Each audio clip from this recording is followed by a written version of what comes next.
by Riverside.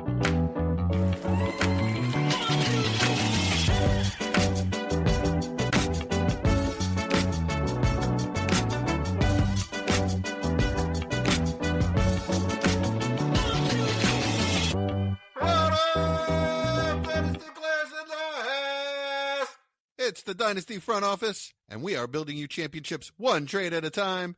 I'm your host, Jesse Schneeman, and I'm here with the three spookiest friends anyone could ever have, starting with the auspicious Austin Bell. How you doing tonight, Austin? Oh, I'm great, man. I remembered again that football's terrible, and I've also remembered with fantasy how much I hate it. But it's still fun. So I guess that's good. But nah, man, I'm good. It's another week we get to talk, have fun. How are you? I'm great. We got some fun times tonight. Mike's gonna drop out and come right back. It's some fun times tonight planned, some spooky Halloween stuff. This year the bad beats for me. I don't know what to tell you. It's been really, really rough. My main man, Chad Mendoza, how's it been for you? Yeah, not good. Not good. Yeah, all my players are going down. I'm like, it feels like every time I open an app, doesn't matter what app it is. Anytime I just unlock my phone, I get a notification. I'm like, oh god, I don't know what I'm gonna do here. I don't know what fun Austin's talking about because I'm not having fun. None of this is fun. I'm like, all this planning I did, all this excitement I had for my rosters for this season. Yeah, it's gone already. Usually that happens like mid season, like where you start stressing a little bit. But like I can't remember a season where it's happened this early, like in almost all my leagues. At least you're not trying to run the Arizona Cardinals. Oosh. Or the Niners. The Niners is really the one. Yeah, at least they're not the Jets, so it's true. That didn't have anything to do with injuries, but no, the Jets. Make that comment. It's really cool. I can say that as a Panthers fan. Yeah. This sucks, but we're not the Jets. Yeah, I had a team literally four of my starters went out with injury during the game this week. You can't win a game that way, including my quarterback Lamar. It's a 1 QB league. I scored 84 points when it in that league. It takes a good 120 to win. Yeah. Just can't compete like that. Yeah. And then in the leagues that I am healthy, I can't start the right guys. Setting bad lineups. This week it doesn't matter. You just put in whoever you got. I'm literally starting Sean Tucker in a league. Yeah, that sounds about right. Yeah, there's one league. Actually, it's a listener league where I'm like plugging in Darren Waller, and I'm like, oh, thank God I got Darren Waller. Like he's he's the pillar of hope. And then I sat back and I was like, oh God, it's Darren Waller. What am I doing? Yeah, but you're playing me, so like, it doesn't really matter. Yeah, but he's also like, playing. I'm sorry, but he's playing a median too. Austin. True. I mean, that's true. Yeah. But like, I'm starting Isaiah Bond and Jawan Johnson and Rashad White. So like, does it really? He's gonna get a win. And like, honestly, that's a better week for me than it has been because I got Evan Ingram back at least. Yeah. I was going to say, getting a win is pretty safe in our division because Austin still doesn't have one yet. Nope. I've been close like 3 weeks in a row. I keep losing by like 8 to 15 points. May that trend continue. 2 wins. And welcome back, Major Mike Casper. How you doing tonight, Mike? I'm here and my upload speeds still suck and I don't know why. But it is good to be here. I missed you guys last week. Listened to the pod and it made me all warm and feely about you guys. So glad we're here. Oh, welcome you sure that wasn't the medicine? It might have been that too. Who knows?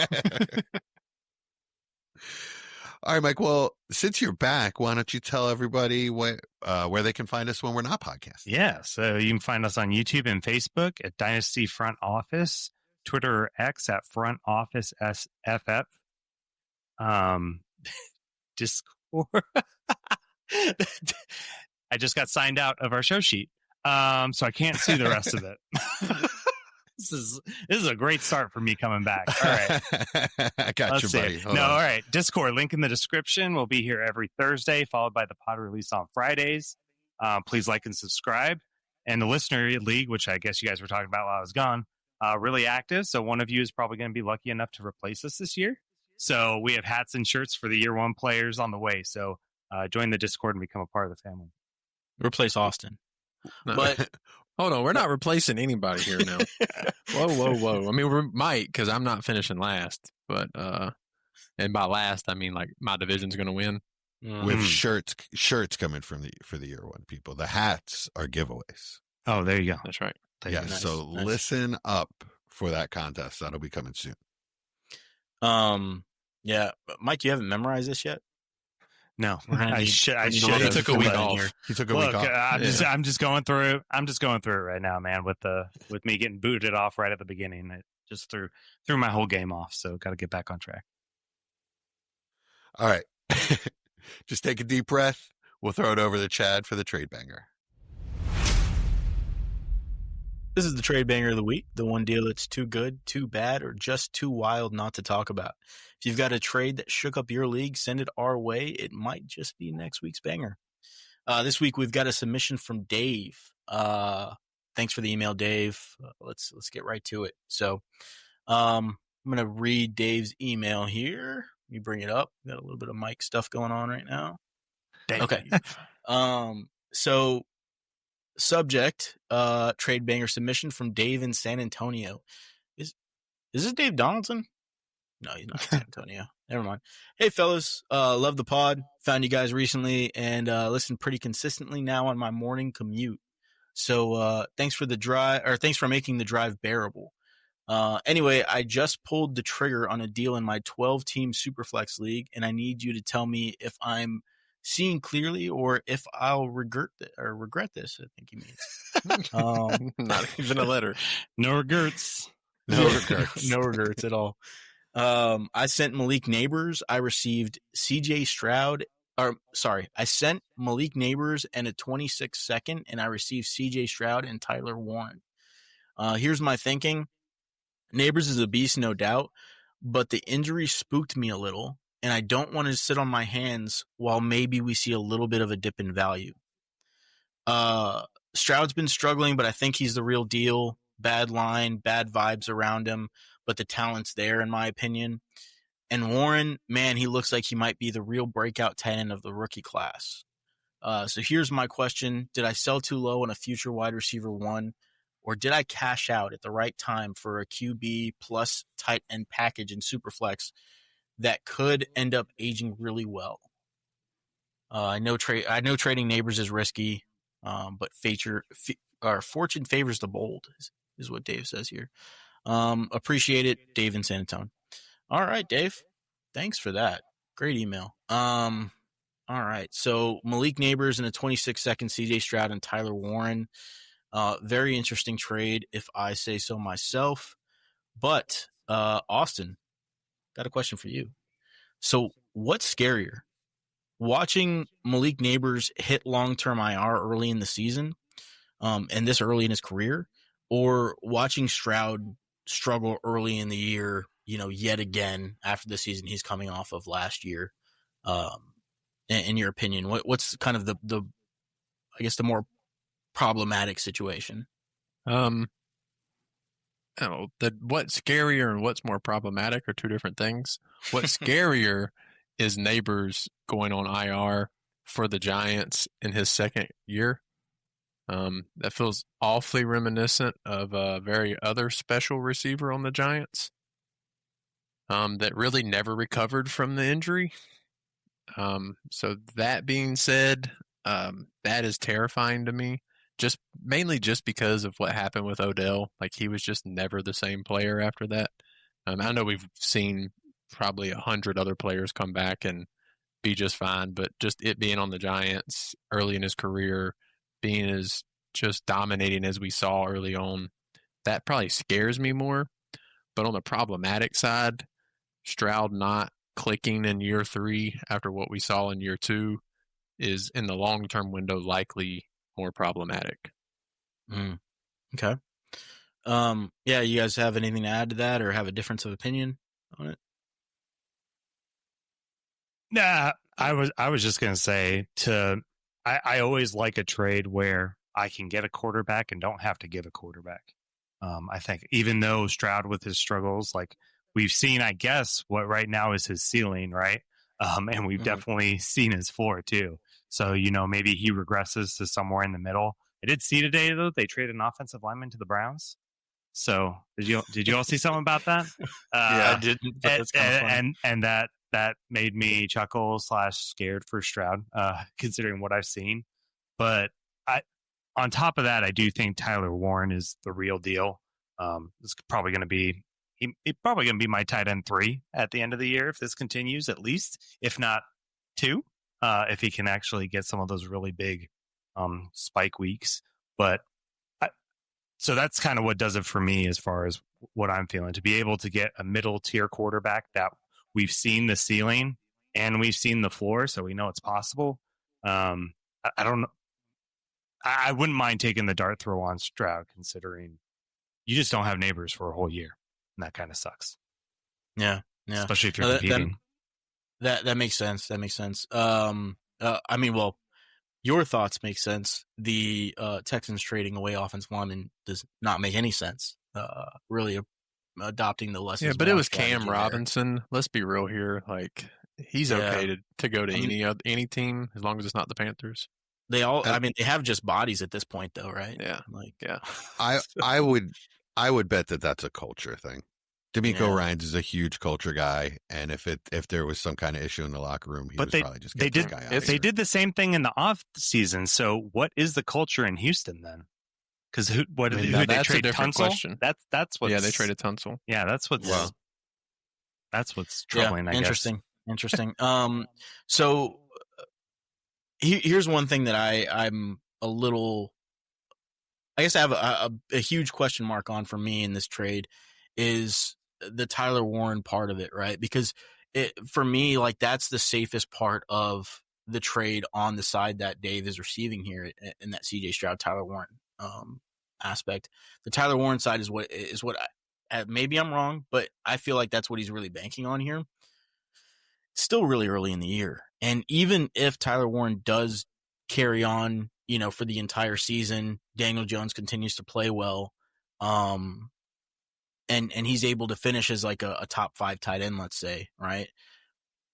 We've seen like declines in Brock Bowers, or at least early on in the season so far. We've seen declines, in guys like Sam Laporta. So I think tight end's a little tough too, where even guys like Kyle Pitts, right, where after that really promising rookie year, we saw some stagnation there.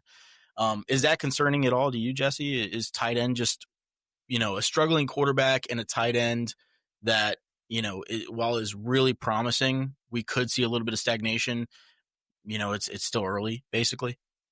Yeah, Chad, the Warren part, yes, exactly what you said. You said what concerns me is that we've seen a different tight end 1 for 5 years in a row now.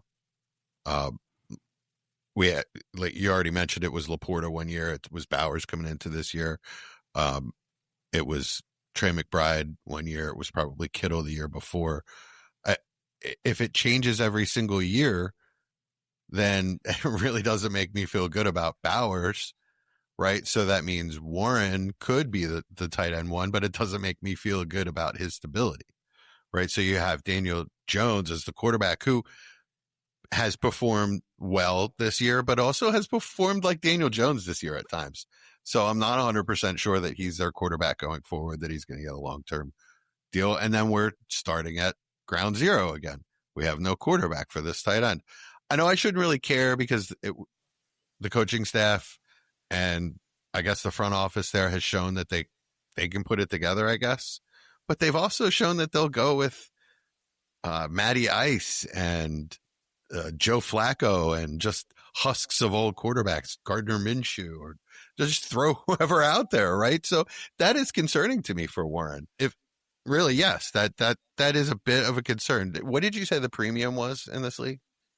He didn't list a premium. Let's just assume half point. Yeah, the Lord scoring half point. Yeah. All right. I mean, in half point, Yeah, I just don't know if it's enough to really. As with a lot of trades, it just sort of comes down to roster construction. So, are you asking me, does the fact that he's a tight end concern me? Yeah, absolutely. I'm going to push back a little bit if that's all right, Chad. Jesse, because I mean, it doesn't concern me as much with Warren, because this is kind of the difference from Bowers. Is Bowers had a whole change in coaching staff, change in offense, change in philosophy, right? Like, I don't think we're baking on that's going to happen in Indy, considering, before the season started, it was like, yeah, they're probably on the hot seat. But as the season started, it's like, okay, they just didn't have the quarterback right. And someone's actually doing it right now, assuming this continues. And I think one thing to think about in this trade, right, is even if, say, I hope it doesn't happen, but Tyler Warren gets injured week 8 or something like that, but he continues to produce like this for the next 4 weeks. I don't know how you couldn't have him somewhere near your top 5 in Dynasty. Whereas with Nabers, he's kind of set, injured, not going to go higher, certainly might be lower to some people in the offseason because we've only got, 1 year of proof in the pudding, right? So that's where I think the insulation is okay in a position like tight end that is just so hard to get. Like trading for these guys is impossible right now. Mm-hmm. In most leagues. So it's going to take a Nabers kind of guy to be able to make that happen. Yeah. Nabers' value is going to go down in the way that Chase's value went down or Burrow's value went down. It just makes them acquirable. Yeah. I agree. It's not going to make, it's not going to make him worth like less than 2 firsts or, it's not going to make his value tank. Right? I agree. And I think you can always judge this for yourself. If you're in a decent amount of leagues or this is at least how I think about it. If you're in a decent amount of leagues and a guy like this goes down like Nabers, I have a decent amount of Nabers. He went down. I've received so many trade offers on Nabers and nobody is lowballed. Everybody's sending realistic options for Nabers, trying to get them because they know like it's not, you can't get Nabers at a discount. You can just probably get him now. Right. Is the hope. Yeah. Yeah. I mean, just like I said, when Chase, I guess Chase was hurt a couple years ago, right? Yeah. But just imagine if Justin Jefferson were going to go down, God forbid, knock on wood. But if that were to happen, just kind of compare the value to Nabers. That's the neighborhood he's in. We have Nathan in the chat, Chad, and he asked, did he mention who his current QBs are with potentially gaining Stroud? So is that something that's he maybe better? He didn't, but that would have been really interesting that's to know. Good to know. Yeah. I think that's always important too, right? I would assume he really needed a quarterback. Yeah. Or I mean, I don't know. I don't know because some people just view Tyler. I mean, everybody knows Austin and I are super high on Tyler Warren. Anybody that listens to this podcast, coming out, we thought the world of him. Now that he's putting it out on the field, I think there's a decent amount of people that feel like, hey, this guy is a real contender, as Mike was saying, for a top 2, maybe top 3 tight end spot. And if you're in a tight end premium, we're assuming this is 0.5, could be 0.75, right? But maybe he just values that on his roster build more than he does the potential of a top 3 wide receiver, which, as much as I like Nabers, we don't know yet. There's still question marks there too. So, that I could see it go either way. I would feel a little bit better about this trade if it was happening maybe midway through the season and we got a little bit more of a sample size of both Tyler Warren and CJ Stroud. Because there's so many different variables as we progress into the season on both of these players. Malik Nabers obviously not, but on both of the players on the one side, it could end up looking really good. But if CJ Stroud struggles for the entire season yet again, Tyler Warren takes a little bit of a dip, this trade could look really different this upcoming offseason. Am I off base on that? No, not at all. I agree. The Stroud part is the one is really the big variable here, and that's what scares me. I mean, if you look at it from a next year point of view, they have a chance to fix their offensive line in the offseason, and maybe Stroud looks better. But for this year, if you're making that trade because you don't have the Nabers points in your lineup, I don't know that Stroud's my guy. Yeah. Who haven't I asked a question to? Mike, did I ask you a question? No, but I feel like I talked more than Austin at this point now. Okay, well, Austin, I'll direct this one to you. Does Jackson Dart play into your mindset of this trade at all? Right, we saw the flash his first week starting. Maybe the Giants have a quarterback situation that's not looking as bleak as it's looked recently.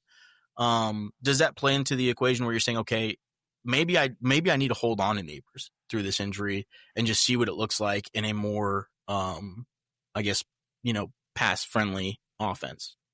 Not for 1 week. Again, if you said, like you brought up, midway through the season, and when this was happening, sure, if I can see Dart for 3 of the first 5 weeks looks like an above average passer, then yeah, that could absolutely having that young QB tied to Nabers could absolutely help me. But 1 week, I've watched so many quarterbacks look good on their first week coming in. NFL defenses get tape on them, and they basically never look the same. So, obviously that's backup level quarterbacks. We're hoping Dart is much better than that. But for that specific question, no. Currently, that doesn't change my opinion with Nabers at all. What about you guys? Is that a factor at all in your thinking on this trade? And I'm not saying hey, Jackson Dart is a sure thing, right? Obviously, it's one game. All I'm saying is, is it something where maybe the ceiling is just raised a little bit more in your mind because we could get good quarterback play? Maybe, but really, what concerns me is the instability with the Giants and Dayball being on the hot seat, and who knows what's coming next. So that is concerning to me because Jackson Dart is very much Dayball's guy. So if he's not going to be there, I don't know if he's going to be there or not. I assume as a Giants fan, you don't want him there, and the way you were talking about him last week. So that is concerning. Is the next coach going to see Dart the same way? I don't know. So I don't know if I even see that as a positive at this point.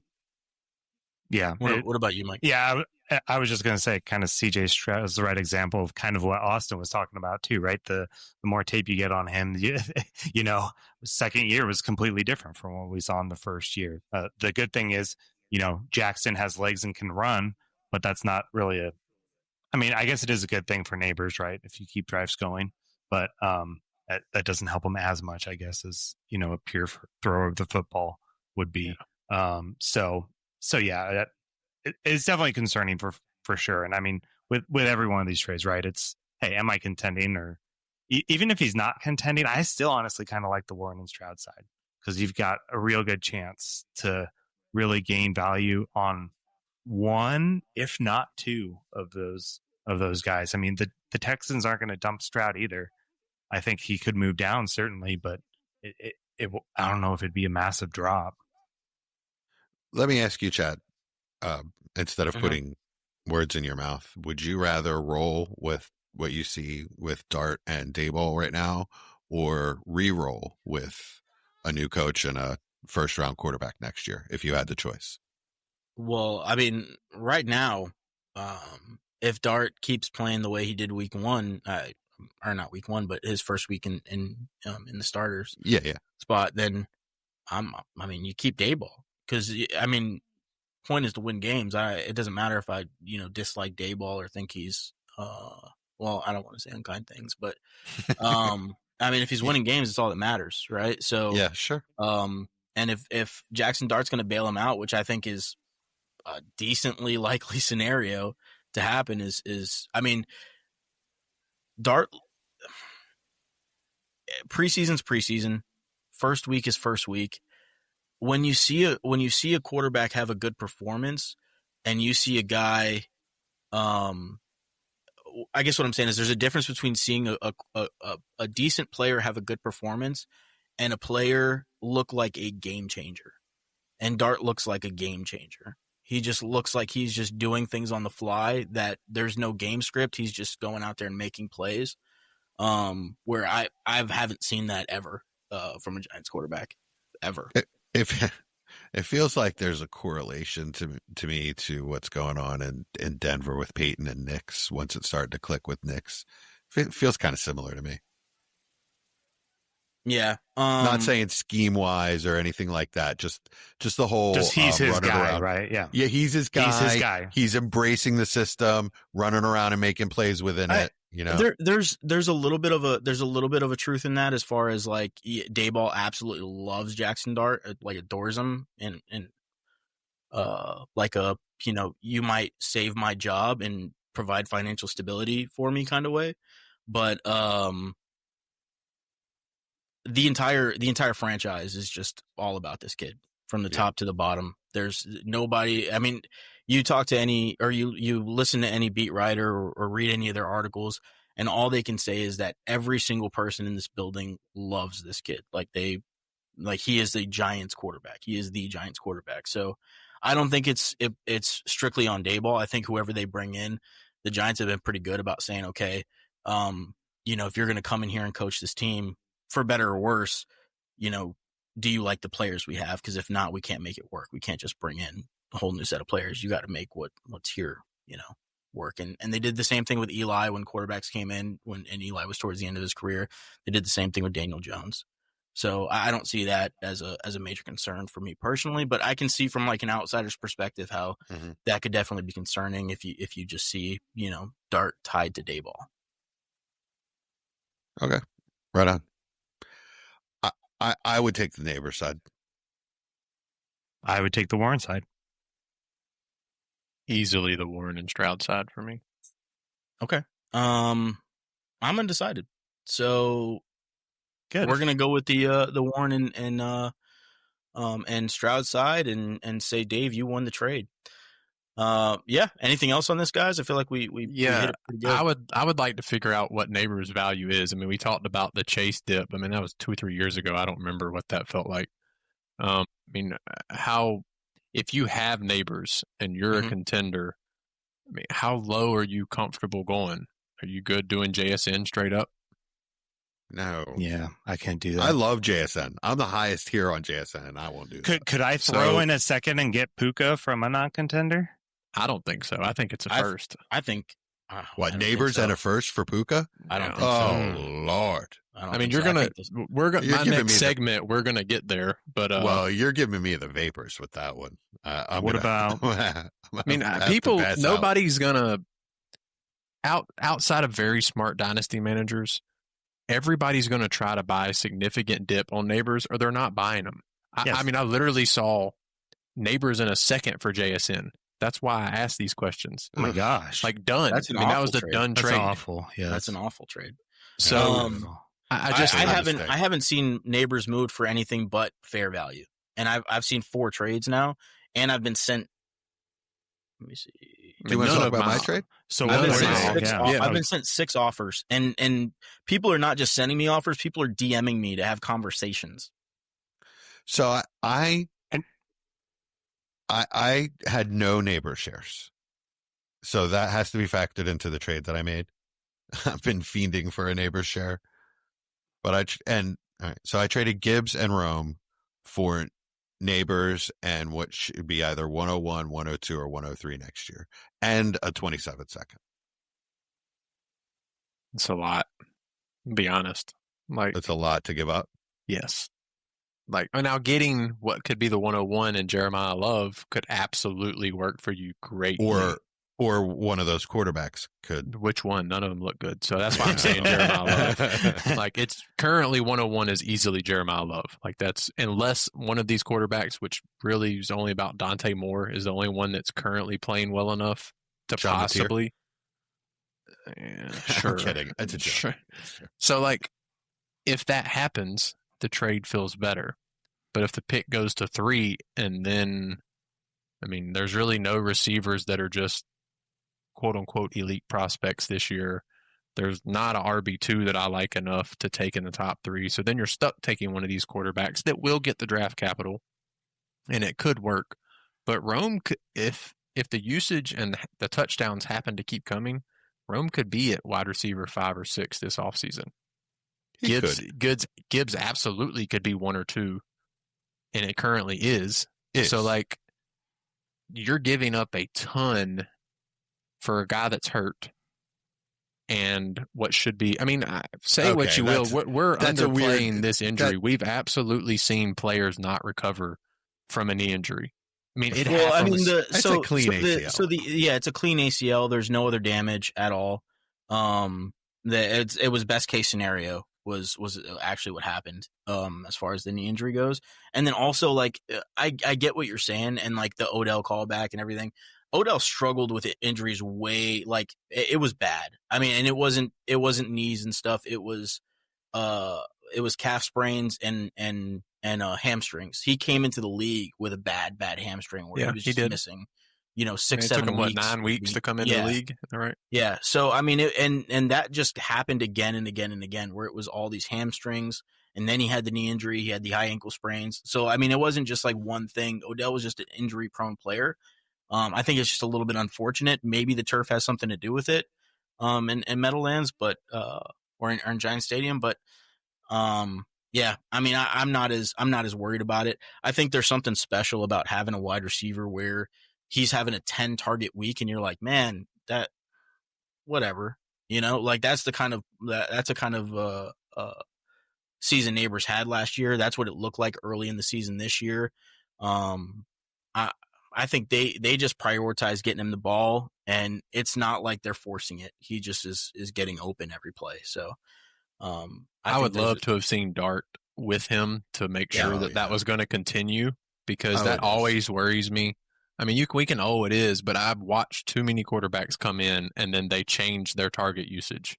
But just the way Nabers different though. Nabers came into the league and was like, okay, I'm open all the time. I command targets. It's just he is that guy. He just is. And he should get 15 targets a game. Like AJ and Brown. it's not just like hey, I'm getting the targets. It's not Rome Odunze, right? Like Rome Odunze is for as much as I love Rome, he's not going to command targets. Nabers, if he's not getting the ball, is going to come up to the coach at halftime and say, "Why haven't I been thrown the ball?" And they're going to have it out. Like and some people don't like that. That is a great thing. That's not a good thing. That's a great thing. I don't like that. It's not because it's not like it's not malicious like it's about me. It's I'm our best chance to win. I'm better than all these guys, and he's substantially better than everybody else in the field. If Nabers isn't getting the ball, the Giants don't win. That's the end of the story. Yeah, that's true. That's true. So Chad, how do you feel about that trade Jesse made then? I forgot the trade. Odunze and Gibbs for Nabers and what likely is a top 3 first and a second. I mean, it depends if it's a start 1 or start 2 running back. Gibbs is tough. Yeah, I'd probably have the Roman Gibbs side, but I mean, yeah, it was. I needed to get a Nabers share. It depends. I saw it as a pretty fair trade. I thought it was pretty even. And also, I will counter, Austin, what you're talking about, the pick. And I know whose pick it is. Absolutely. I get it. No. I mean, who that pick could turn into as far as player. I don't have to draft a player. Well, of course. Well, that's what I was going to say, too, is it just depends on what you do with the pick, right? Like, I am probably, I mean, everybody in that league probably listens to this podcast, so I don't want to announce my plans, but I'm probably going to trade it for a quarterback, to be honest. I mean, that's smart. Yeah.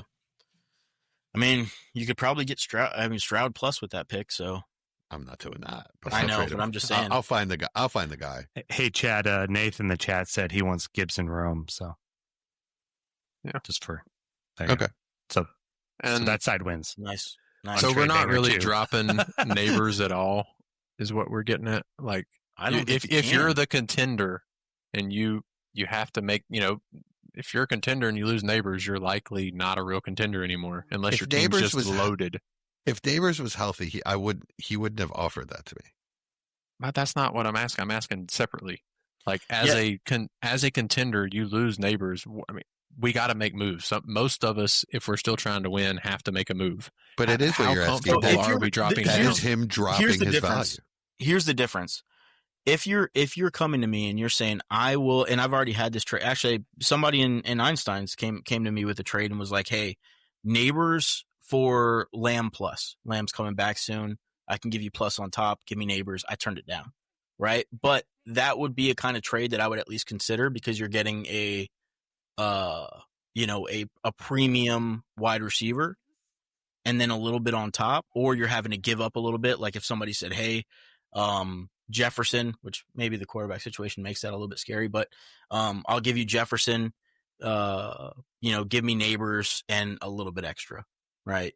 Then those are kind of trades I'm considering, but it has to be in that ballpark. You're not coming to me with, some second tier, third tier wide receivers and saying, hey, Marvin Harrison. Yeah, no, not happening. Right. So that's what I'm getting at is, maybe I can stomach a little bit of a dip, but it's got to be a dip with a comparable player, and I'll just pay the little bit on top. Okay, so you'd rather pay the plus to go up than, let's say, London in a second. No. JSN in a second. No. Okay. All right. That's kind of what I'm trying to figure out, because a lot of people have come to me this week asking me what to do. They've gotten offers for JSN straight up, CeeDee Lamb straight up, A-Chain straight up. Obviously people are fishing. They want Nabers. So I don't know how to feel about it either, because as a contender that loses them, I'm 8-0 in a league and lost Nabers. And I don't have a ton of wide receiver depth. I'm not really sure what to do. I'm not going to get an offer. Realistically, I'm not going to get an offer like y'all are saying, because the only offers I've got in that league are Devonta Smith in a second and Marvin Harrison for Nabers in a second. So, that's what I'm saying. They're guys we're with, and y'all are in leagues with them too. So that's what I'm saying. Then hold and trade for a Devontae Adams stopgap or something like that. They don't really respect you, is what I'm hearing. Well, I agree with that. Don't worry, I gave him a nice emoji back. But yeah, that's kind of what I was asking. I've had a lot of people ask me this week, and I didn't really know what to answer with either. JSN in a second, honestly, didn't feel bad. I don't love it for the long term, but you're getting what hopefully is top 3 production the rest of the year. Yeah. My bottom line advice is, if you're not getting what Chad and I have just discussed, then, like I said, trade for a stopgap. Trade your second for a stopgap if that's what you need to do. Yeah, you can go out and find productive players pretty cheap that are short-term answers. Yeah, exactly. Don't go and give up your elite of the elite asset because you want a little bit of points in the short term. There's other plays that you can make. It's not just, hey, Nabers has gone down, I need to sell Nabers. Go figure some stuff out. Get creative. You can make it work. I like it. That's a good way to finish that. All right. I guess that does it for Trade Banger of the Week. Send in your trade bangers. Chad, you have the email address for us? So it's dynfo.official@gmail.com. Send in your trade offers, as Jesse was just saying. Please, we've gotten some emails that are not as thorough with the teams. Don't ask any questions. Just be thorough. Talk to us like you're having a conversation in the email. We love that, and those are the kind of emails we're gonna pick. So we appreciate it, though, guys.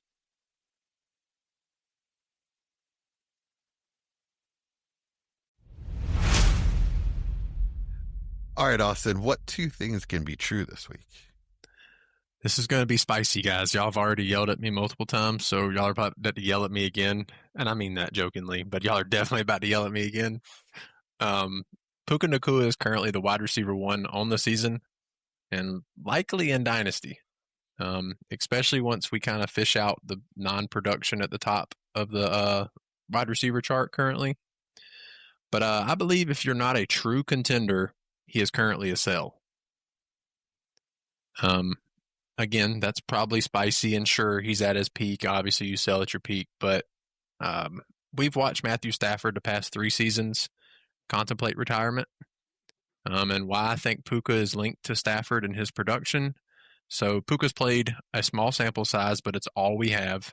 4 games without Stafford. His production is cut in half. He averages 3.5 receptions. He averages under 60 yards, and he's only had 2 touchdowns in 4 games.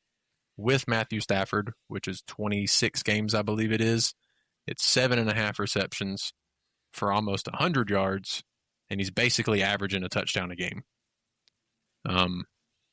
It's just if Puka gets to that wide receiver 1 price point and you're not a true contender taking this, what is likely to be, it's quite possible he breaks the receiving catches and yardage this season. It could easily be plus 160 catches and plus 2,000 yards. I think you should sell him. It terrifies me. Going back to Stafford all the way to Detroit, he has always hyper-targeted his wide receiver 1 and 2. I mean, back when Golden Tate, Calvin Johnson, Cooper Kupp, Puka came in, like, it's just what he does, and he is a great quarterback. So he has the ability to hyper-target these guys accurately, get them the ball, and let them do what they do. If the quarterback changes and McVay doesn't nail it again, that production could easily slip back down to where he's back at that wide receiver 8 or 9 in Dynasty very quick. So that's my 2 things. Anybody feel like I'm an idiot, or maybe I'm making a little bit of sense? No, I think you're making a lot of sense. So I think one thing that's interesting is when we talk about, I'm going to say just top 3 guys right now, when we think of Jefferson and Chase, and then we'll throw Puka in there, they all have quarterback questions this season and next season, right? Like, Matt Stafford's one bad hit in his back away from maybe it could completely change this offense. You know, you're relying on the corpse of Jimmy G, right? AJ McCarthy, we don't know what he is still, right? All we know is he's been dog water for 7 out of 8 quarters. And then the Bengals, you know, Joe Burrow's injured again. And I'm not going to lie, like, Chase was pissed on Monday night, and rightly so, having awful games because he doesn't have a good QB to throw him the ball. So I think now is the peak. And if I'm not contending, I would absolutely 100% sell. And like we were talking about the last segment, like if I could get any plus on top of Nabers for Puka, I'd take it. Yeah, I mean, that's the perfect name for me. If you have Puka and you're not that top 3, see what you can get on top for Nabers. All right, what about compared to the other guy that seems matchup proof this year, ARSB? Well, I mean, he's going to be linked with golf for the foreseeable future, so I'm much more comfortable with that. And I got a feeling you could probably, well, it depends on who has him. You can probably get a decent plus with that as well. Same with Lamb too. I mean, Lamb, we know what his situation's going to be for at least another couple years. So. I'll tell you what, Lamb's probably got to be a pretty good buy right now. There have to be some people that are frustrated with him after last year being hurt, and now, you know, he's probably going to miss at least 4 games, right? Yeah, I mean, I think they said 2 to 4 was what they expected. So, yeah, absolutely.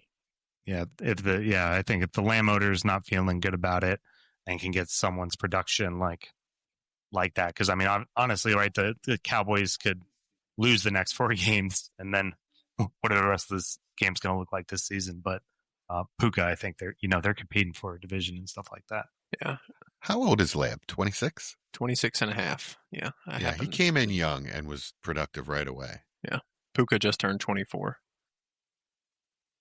So I was looking, and honestly, I was agreeing that right now, I mean, you could absolutely and probably should make the argument that Puka's the wide receiver 1.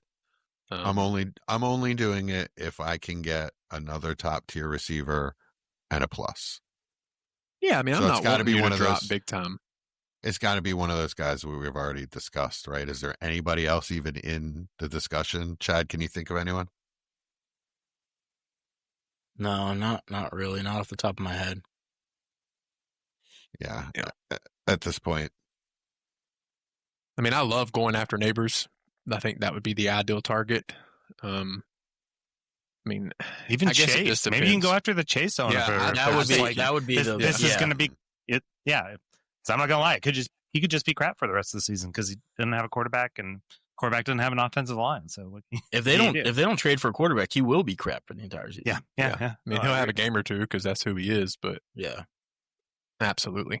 That, I mean, in the current state that offense is in, it is the worst offense in the league.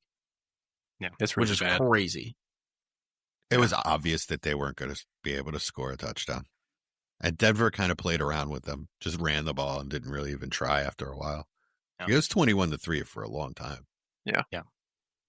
We're also talking about the best defense in the league. So, no, they got lit up by Danny Dimes. They're not. They have a good pass rush. That's about it. Right. Well, Surtain was hurt in that game, right? No. I don't think No, so. when he's Maybe. I thought he was know. playing hurt. Yeah, Yeah. all right. Maybe. No excuses from Mike. Come on, I'm Bill. not gonna lie. Like, he looked good on a lot of his. We don't have to talk about it, but he looked good on his coverages. But wide receiver just made a better play on the ball, so it's not like he was getting mossed or destroyed. Yeah, that pass rush was just not affecting Daniel Jones at all. It was really really something. Yep, it's good. They were getting pressure. But yeah, no. Back to Puka. Yeah. I guess our conclusion is right. Like you move Puka, right, if you're a contender. But we're not talking about, hey, for 2 mid-tier assets and a pick or something like that. If you're not a contender. Yeah, if you're not a Correct. contender. Yeah. Just don't do it just for like a bunch of stuff. Yeah, like, you have to get another elite asset. Would you cross over to like Bijan? Absolutely. Mm-hmm. Yeah. Absolutely. Would you do that straight up? But Yeah, I mean, that's not really happening, right? Because you're trading Puka to a contender, right? Is what we're saying in this case. And the contender is not going to trade Bijan. Sure. Yeah, that makes sense. But I mean, the value makes sense there, I think. But even Jefferson, but you never know. There are those like kind of half rebuild rosters where like they just kind of drafted Bijan, but they're still not really in it. That have held on to him. Maybe those are the kind of guys that are like, hey, I'll flip the running back for the wide receiver, the comparable running back and wide receiver, just because one's a wide receiver. So I mean, it's possible, but yeah, like Mike was saying, if you're not a contender, you typically are not going to have Bijan or Gibbs. Any other running backs on that list that you would entertain? No, not straight up. There'd be others I'd entertain, but not straight up. Right. I would take Jinty plus. I was about to say I would. I was going to say Judkins plus what? There you go. You know Judkins was the other what name. though? You know what though? I'm still trying to buy Judkins shares. He is. Me too. I've tried all me week too. and haven't gotten luck. Good I luck. guess everybody else. I want Gabriel is too. to just make the offense look like crap, and then hopefully that happens for a little bit, and there's a bunch of drama, and Judkins kind of sucks, quote unquote, because of it, right? And then there's a window. I'm really hoping one of these 2 quarterbacks works out, either Gabriel or Sanders. Talking about the mimer, shot. the mimer, Shedeur Sanders. Sanders, I don't know if he's going to start anywhere. I think now at this point, Yeah, that was crazy. I would not want him in my He organization. literally mimed a complete interview when they were talking about the QB situation. What's I'm that talking. mean? He where didn't use he's- words. Yeah, he He was mimed. speaking, but nothing was coming out. And it's because Rex Ryan told him he needs to learn how to be humble or whatever and shut his mouth and put his head down. And so that was his response the next interview to a after they TV named personality, right? Like, I don't know, like something's like, I'm sorry, like this is a business first and foremost, and that is not an employee, right? Let's say it, that I would want. So I don't know. I just can't see him starting. I don't care. If you can't start for the Browns, you're not going anywhere if he else. can hoop. Yeah, If he if can hoop, Gabriel then goes I'm down cool with and Sanders can play, it's not going to matter. But who's going to give him a chance? I feel like this is almost like Tebow. If Tebow was a good guy.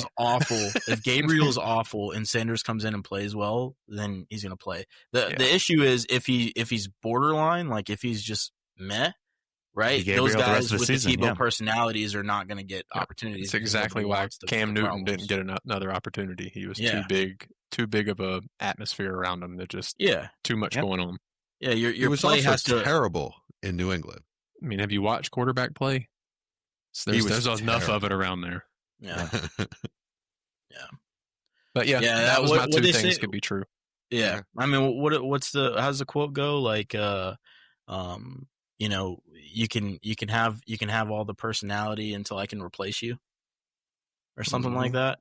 But that's never exactly heard of what it. That's so true. Yeah, I don't know. That's a Chad Mendoza quote, I think. I've heard it from somewhere, but it's true. Like if these guys prove to be, guys you can't replace, then they're gonna play a really good career and have a good have a good time doing it. But if they're average, then their personality can't afford it. Yep. Colin Kaepernick. Yeah, I mean he's another. Yeah. Yep. All right. I guess that's it. On that note, this has been the front office. Peace. Catch us on YouTube and Facebook at Dynasty Front Office, Twitter X at Front Office FF, Discord, links in the description. See you every Thursday, pod release on Fridays. Please like and subscribe. Find new episode. Let's go.